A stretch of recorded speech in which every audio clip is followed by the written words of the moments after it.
फटका फटका वाला हेलो हेलो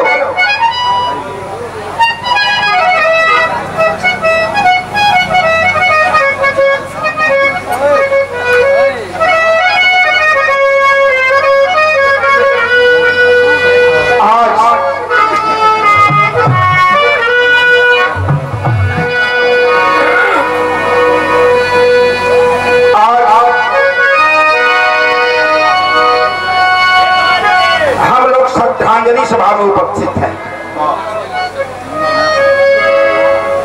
ये श्रद्धांजलि सभा है, न कोई इंटरटेनमेंट का मंच है। आज रक्षा भैया हमारे बीच में नहीं है। एक जमाना था इस पूरे मऊ जिले में, आजमगढ़ जिला हुआ करता था। उस समय रक्षा भैया, सौरू मास्टर जी, मोहन अकेला, बिपिन बिहारी पाठक, राजनारायण शर्मा, ये 4-5 कलाकार हम लोग हुआ करते थे और अक्सर गीत गाया करते थे आपके बीच में। कल्पनाथ राय जी के साथ बस 22 साल तक मैं रहा हूं। जब रक्षा भैया जुड़े उसके 2 साल बाद मैं जुड़ गया और हम दोनों भाई एक साथ हम लोग गाते बजाते थे। एक बात मैं बताऊंगा, एक गीत में लिखा हूं।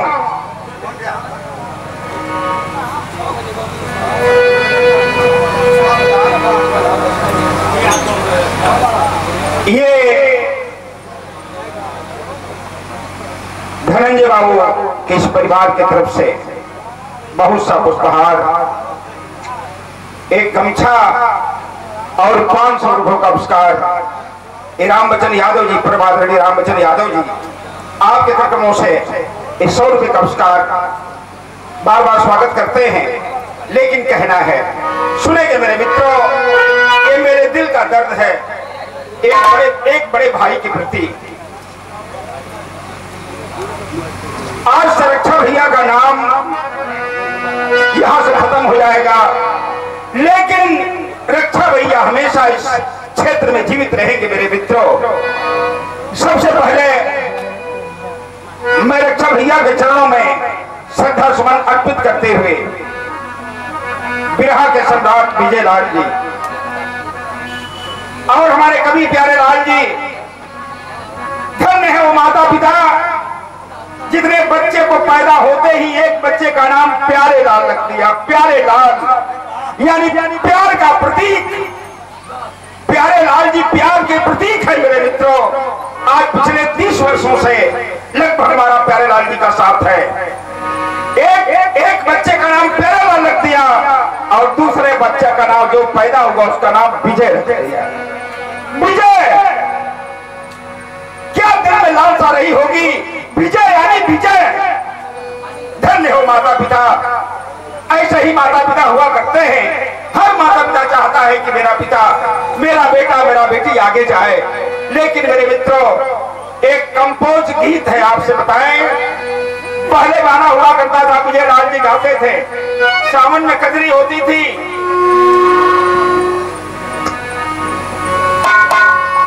होली होती थी, फागुन में चैता होता था। एक कंपोज गीत है, कहना है। विजय बाबू जरा ध्यान से सुनेंगे। कहना है कि अरे पड़े लागल सावन के फुहरवा बलमुआ, अरे पड़े लागल सावन के फुहरवा बलमुआ, अरे अपने तू घरे अइलना।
सुनी गई न से दिया ये सिंगरवा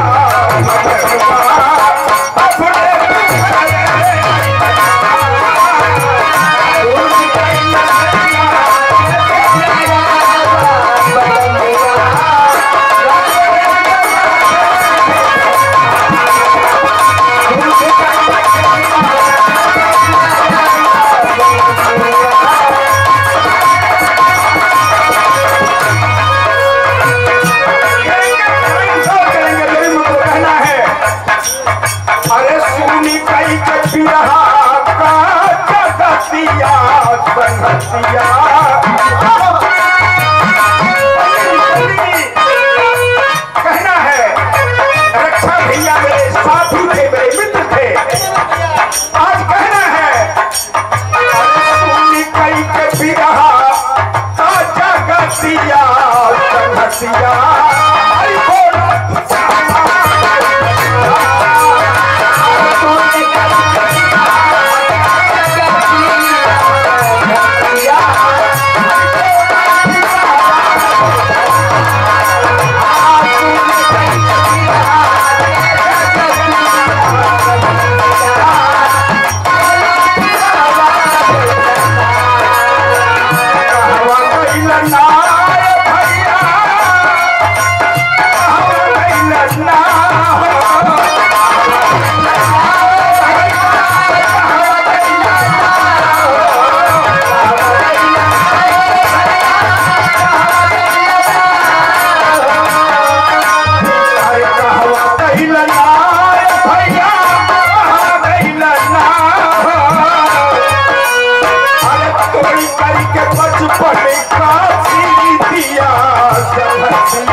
भैया के आप लड़के हैं, भतीजा है, तो हम लोग के भी बेटे के समान हैं।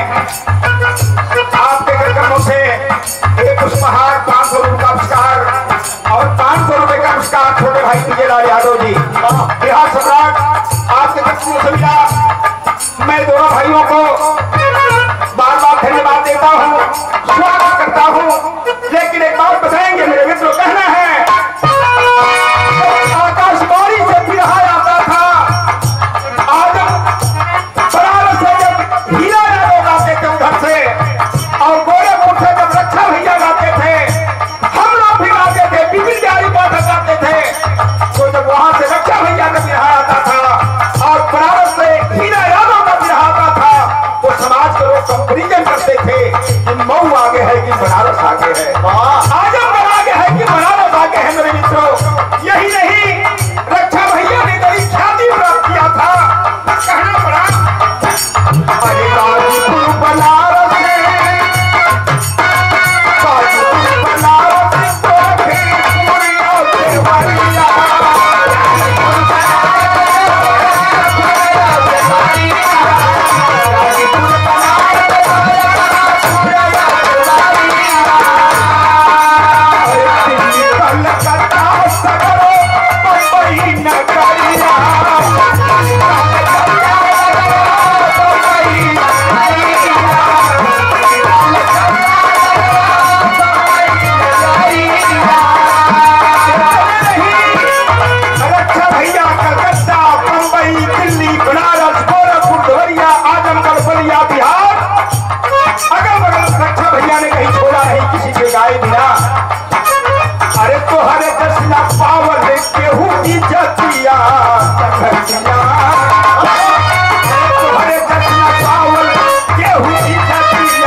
मेरे दिल का उपकार है। जितने साथी मेरी बात को सुन रहे हैं, कोई बुरा नहीं मानेगा। सच्ची बात कहने की ताकत होनी चाहिए, सच्ची बात को कह सके, कहने की क्षमता होनी चाहिए। आज मैं समाज के सामने इस बात को कह रहा हूँ। कहना है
हमको एक बात बताया, बड़ी सुंदर बात बताया। बताया क्या?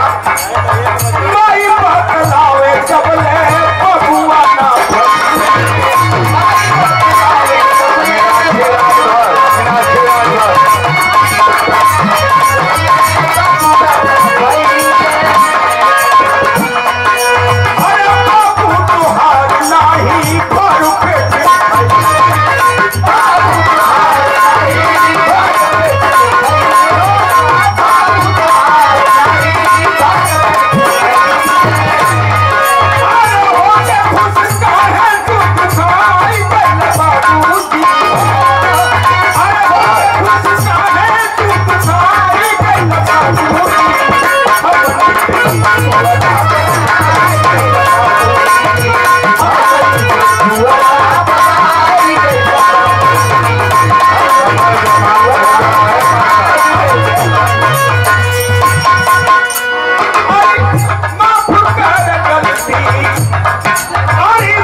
क्या बात है, क्या बात है। आहे हमके तुअरा बना